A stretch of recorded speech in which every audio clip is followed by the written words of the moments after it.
So the first thing I'm going to suggest you go do, is you're going to come into our Facebook group and go away, and I'm going to search for, just come into the search bar here and just search for ducks in a row, just like that, ducks in a row. And that'll bring up heaps of stuff all about a phrase that one of our Amazon coaches, Kate Ingham, coined, which was ducks in a row. And all that really means is getting everything set up properly before you embark upon your Amazon journey. So what the hell does that mean? Well, what that means is right now, to set up your Amazon Australia account on amazon.com.au, you will need an ABN, Australian business number, which is free, of course, to get.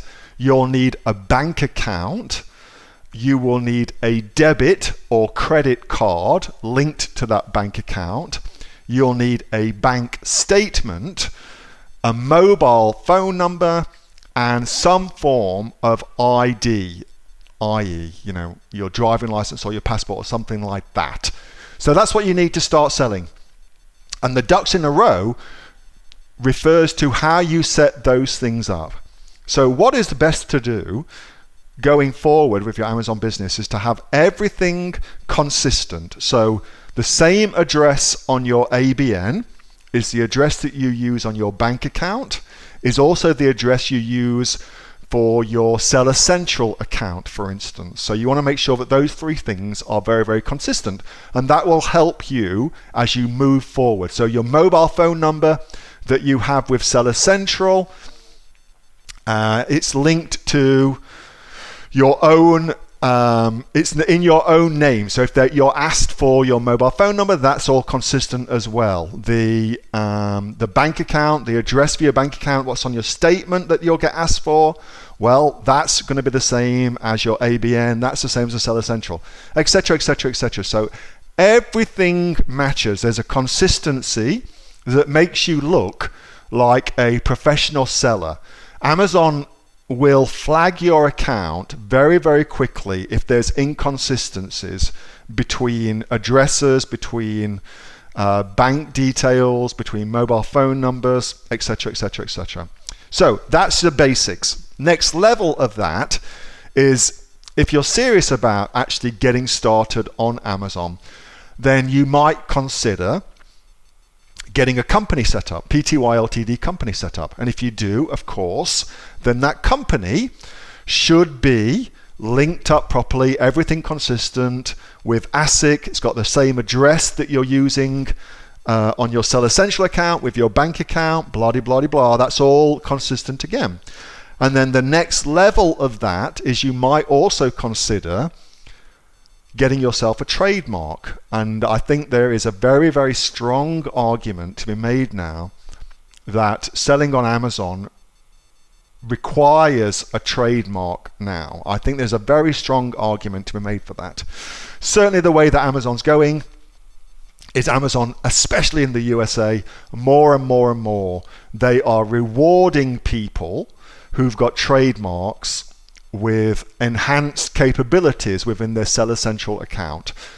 And just because of that, there's a very, very strong argument to be made to actually getting yourself set up and starting as you mean to go on and getting a trademark. I don't know what you guys feel about that, but that's really the way I see things moving now. I believe now that that's the right way to do things. So somebody's asking me about a PO box address. Do not get a PO box. That's not what Amazon wants to see. Amazon wants to see a physical address. So typically that would be a virtual office address, or you could use your home address. It's absolutely fine either way.